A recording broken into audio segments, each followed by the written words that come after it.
Stay back! Come any closer and you'll be sorry! Welcome to MojoPlays, and today we're taking a look at 10 fighting games that served up some of the best story modes. I am this world's savior. I protect it. That's what's happening out there? Protection? Before we begin, we publish new videos all week long, so be sure to subscribe to MojoPlays and ring the bell to be notified about our latest videos. Soulcalibur VI.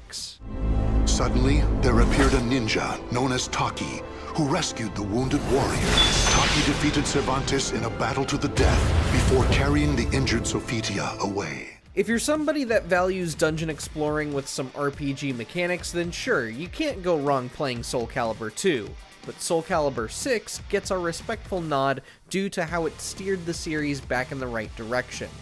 Much of the lore from SC4 and SC5 was swiftly ignored here in favor of retelling better, more concise stories of our favorite warriors. Not only was this a great way to reintroduce veterans to the lore and try to connect characters in a clearer manner, it also helped new Soulcalibur players catch up on the overall story. On top of that, you had the ever-engaging Libra of Soul campaign, which had you create your own fighter and embark on an epic quest to save your soul while learning the fighting styles of your favorite characters. Needless to say, this was the triumphant return Soulcalibur had been desperately needing. Skullgirls. Well, what have we here? Let's say buy you a real drink, sister. You really ought to play Skullgirls, not just because of some of the pretty faces on display, but because of how chaotic and malleable the game lets you get with your playstyle. Of course, with all the bizarre characters comes a story that is filled with drama, comedy, and a ton of heart. Each soon-to-be Skullgirl makes their way towards the deadly Skull Heart for their own reasons, and each tale is written brilliantly and beautifully.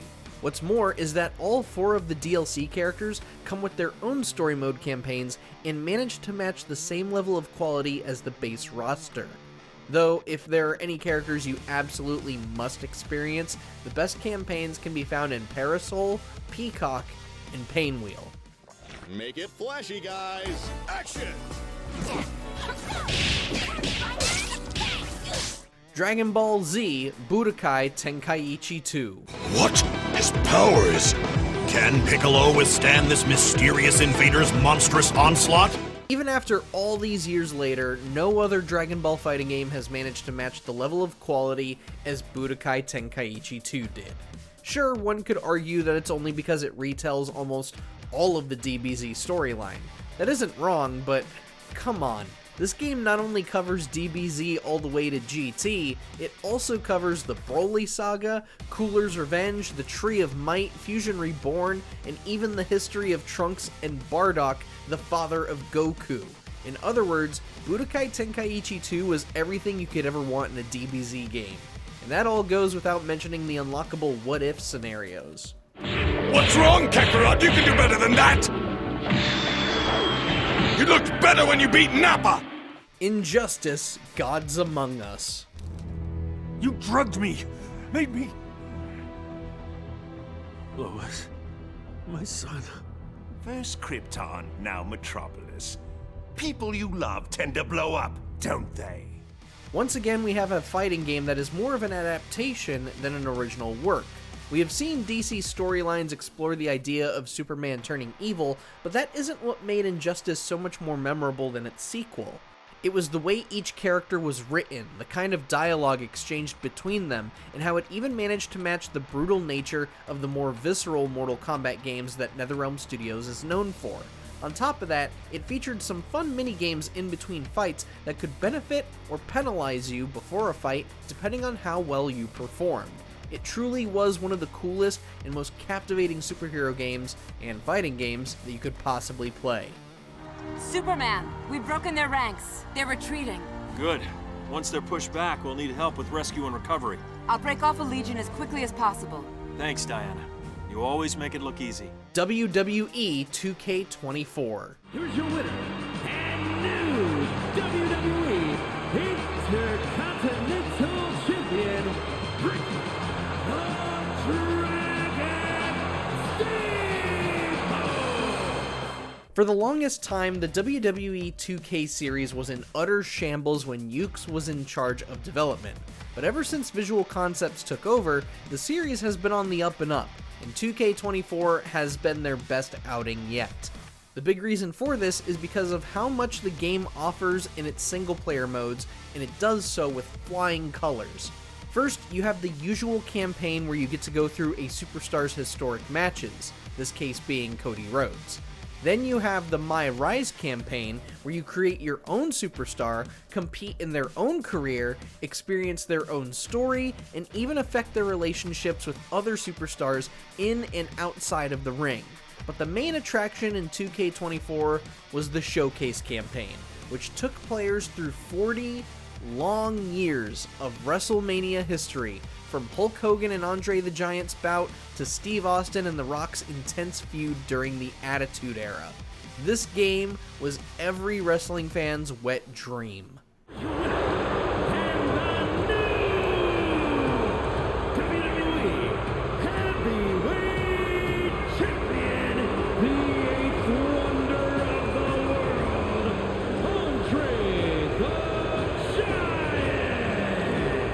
Street Fighter VI. Hey, you okay? With Street Fighter V having nearly killed the IP, Capcom had some high expectations to meet in order to keep Street Fighter afloat, and this game killed it! Not only did we get a solid roster of fan favorites and new brawlers, Capcom delivered the best story mode Street Fighter had ever seen with the World Tour mode. Design your own world warrior to take to the streets, meet new characters, learn their moves, and fight just about any poor sap you run into. This was a game that allowed you to take it as seriously as you wanted it to be, and the soundtrack gets you amped for every single fight, no matter how long you've been playing. Tekken 8!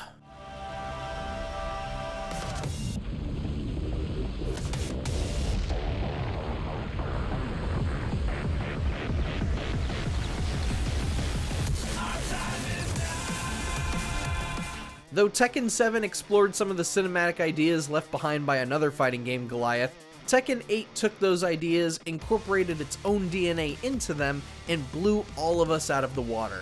Really, Tekken 8's story mode is the absolute best campaign in the entire franchise. From the choreography to the way fights initiate between cutscenes to the way QuickTime events force you to pay attention, this campaign kicked so much ass from start to finish that we almost immediately went back just to replay some of our favorite chapters.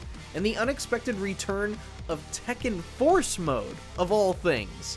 Every fighting game fan needs to get Tekken 8 just because of the story mode alone. You won't regret it.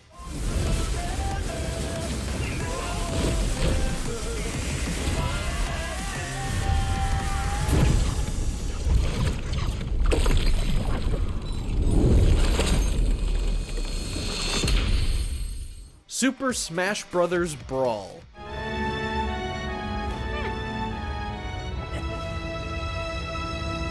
Fanfiction is rarely ever good, let's be honest, but Super Smash Bros. Brawl will forever be known as the best piece of fanfiction to ever exist because of one campaign, Subspace Emissary.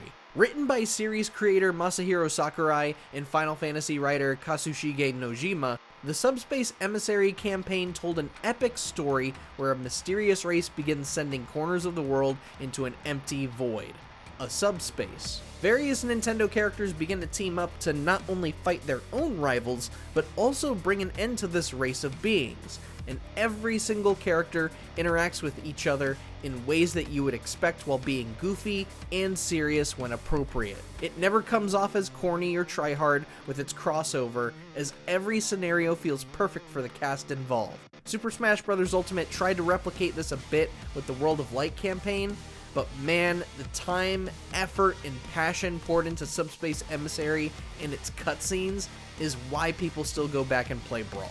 Def Jam Fight for New York. Not bad. Looks like you've seen a few scraps in your time. Whatever, man. Sparring ain't shit. 10-1 this bitch get knocked out in a real fight. There's only one way to find out.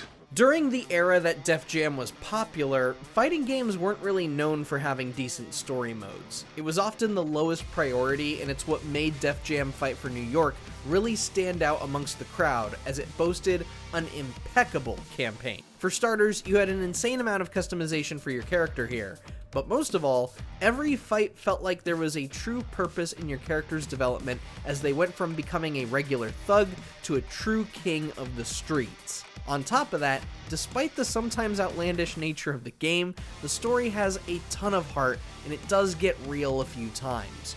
Truly remarkable even all these years later. That's what I'm talking about. Whooped that ass. Mortal Kombat. Huh. That old geezer's the final challenge? They might as well give me the belt right now. Older fans may champion the good old days of Conquest Mode and Deception, but man, MK9 still offers one hell of a ride no matter how old it gets. This was Mortal Kombat at its purest, between the grotesque environments, the cheesy martial arts movie vibe, the humor incorporated through Johnny Cage and his interactions with other characters, and even the way it retells the stories of the original trilogy in a more coherent manner.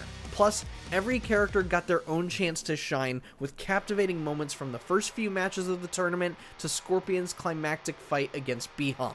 The campaign was so stellar that it actually set an example for what future AAA fighting games should strive for. If only the games that followed MK9 featured stories that were just as good, but hey, it's hard to top perfection, you know? So that's not a costume? You're actual military? Special Forces. Get out. But tell us, which fighting game do you think has the best story mode? Did it make our list? Let us know down in the comments, and be sure to subscribe to MojoPlays for more great videos every day.